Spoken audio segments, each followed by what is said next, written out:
Hi guys, what's going on? It's Marley here. I just want to make a video on the Oppo Find 5, and I want to quickly go through the specs, and I want to compare it to the HTC J Butterfly. So first of all, I'm going to go through the specs. This is the first 1080p smartphone out, 1080p screen on a smartphone out there. It blows the HTC One X, the Galaxy S3, Galaxy Note, and the iPhone 5 out of right out of the water. It is hands down. The most highest resolution on a screen, because it's obviously 1080p. The highest is on a smartphone so far, I think, is 720p. So it is. Let's look at it quickly.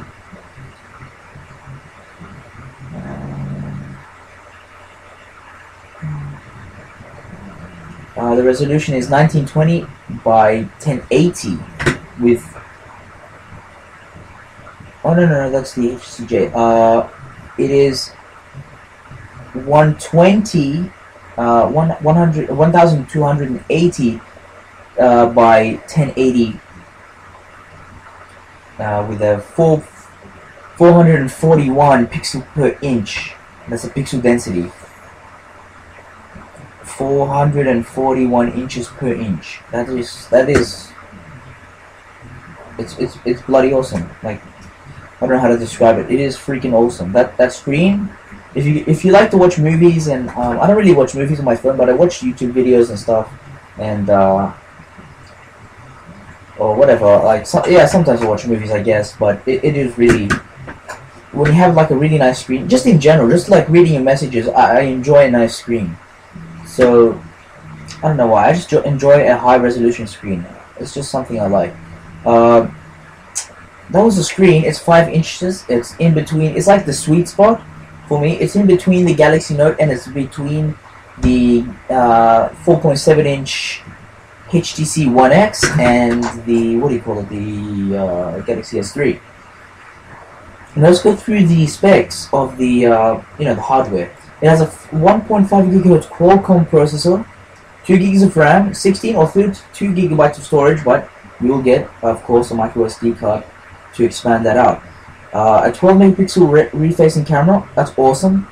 2500 milliamp hour battery, and I liked that they included a really strong battery. Like, with it, it's gonna have like solid battery life.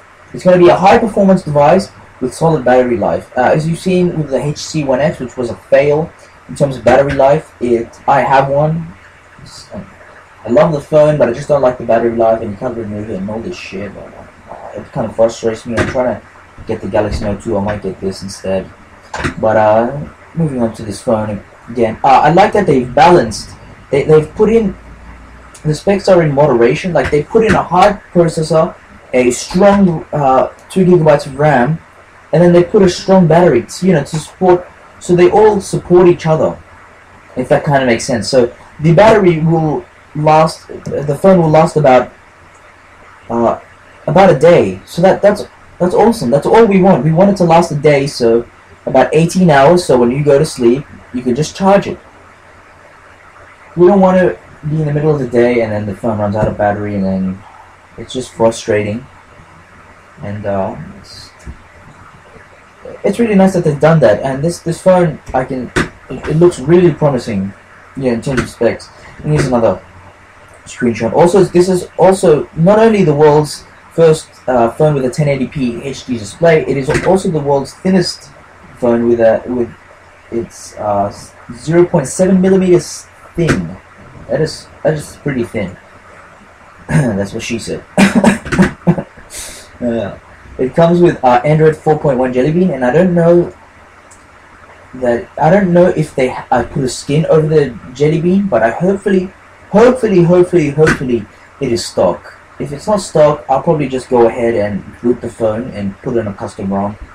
Probably try to put in a Cyanogen mod ROM or something that is stable, and just run it off that, because I just like pure Jelly Bean. I don't have the strength anymore to deal with skins.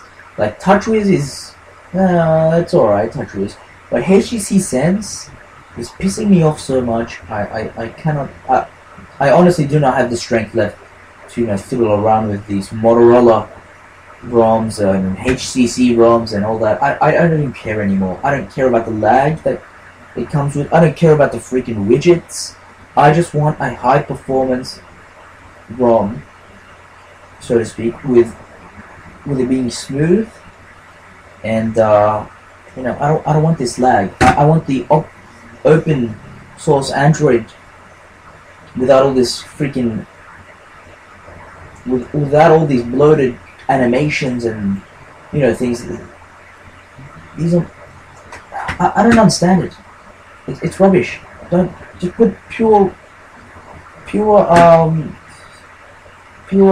Android, or make it better. Pick one. Either make it better, make it run really fast, really smoothly, or just put the stock ROM on. Don't just freaking put in your shitty skin and lag up a really nice phone. It just ruins the phone. So hopefully you'll come with that. But this phone looks really promising. I must say. It will come with GSM and UMTS with HPSA network, HSPA network. It's supported for China, but it should support international. It should support international things. So we can hopefully get it in Australia, and if it runs good, I'll sell my HTC One X and use this. And comparing it to this, the HTC J Butterfly. I'm not sure why they picked J Butterfly, but you know, HTC is weird. Sadly, I own one of their phones now. It's directed to the Japanese market. Hopefully, as I said again, you can. If it doesn't come to the US, you can probably get it imported. They have the similar carriers, but obviously you won't be able to get LTE and stuff. It will just be in the HSPA Plus networks. So it has 2 gigs of RAM. This has a Super LCD 3, so it's the newer generation of the LCD 2, which was on the HTC One X, which was this year's flagship device for HTC. 440 ppi pixel density, and the Oppo Find 5 has 441, so that's just 1 pixel per inch. That's not really a big deal. You won't be able to see the difference. So yeah, they share a Snapdragon. Oh, yeah, they both have a Snapdragon S4 Pro 1.5 GHz processor with 2 GB of RAM. So the S4, this is a relatively new processor. It's very good. I've heard really nice things about it, and I'm really excited. And they have, you know, micro SD card slot, and which we like to see on Android phones. We don't want a phone that you can't expand the storage. You know, it'll come with, of course they want to put in the shitty sense. They put in sense. Just please, if anyone from HTC is watching this, please just fix it. It looks nice, but I just want it to run smoothly. Just fix it, please, for the love of God. Just fix the freaking ROM. You pay millions of dollars to all of your engineers. Like, you accumulate like millions of dollars just to pay to your engineers and stuff, and you can't get a really smooth ROM. For the love of God, please fix it. It really annoys me because it ruins a nice phone. Like the phone with the One X, beautiful specs, beautiful screen, everything's nice about it. It's just sense. Yeah, so I hope they don't ruin the Oppo Find 5, and hopefully they fixed Sense. For the love of God, hopefully Sense will run smoother on these newer devices. I know that it should run smoother on HTC One X Plus and this J Butterfly, which is directed to the market, Japanese market. And it says you have HTC Image Sense, which I haven't heard of that. It's like SLR action photos. It is like 0 shots. That sounds kind of nice. They hit the camera on every but the thing about HTC is they have really nice built-in cameras. On my HTC, what was it? Incredible S had a beautiful camera. It was 8 megapixels. It was beautiful. On the One X, I really like the camera on the One X. The video quality is the frame. They have the frame lag because they haven't fixed it yet. They have to release an update for Android, but when it comes out, it'll be fixed. But in terms of camera, the camera is perfect. For me, it's perfect. Like, I can't see anything wrong with it. In the Oppo Find 5 has a 2,500 milliamp hour battery, and the HTC J Butterfly has a 2,020 milliamp hour battery. I don't understand why they didn't put in a higher battery, but hopefully you can remove the battery and interchange it, because you don't want to be locked in with a shitty battery.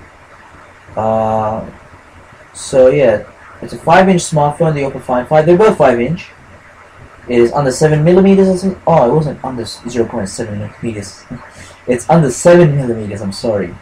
And the HTC Butterfly is 9.1 millimeters. And they're both thin. Let's face it. I don't really mind if it's 10 millimeters thin. Whoa, 1 centimeter. It's not really a big deal. Hopefully the Oppo Find 5 gets recognized in the West, because it's awesome. It also says here that the HTC J Butterfly will be waterproof, and I highly doubt this, because there's a massive gap between resistant, like water resistant, let's say, and waterproof, just like in bulletproof and bullet resistant. In case of water resistant, it resists spills. Like you might just drop, you're sitting down at the table, you drop some milk quickly, and then you quickly pick it up and quickly wipe it off. No harm done. It's able to resist spills and stuff. But in terms of proof, that means absolutely no water will get in, and it will not harm your phone. Just like so they might have. I'm pretty sure they might have like if they have it water resistant, they might have like a liquid pill or something solution. Something like that to keep the spills out. That's really nice, built in.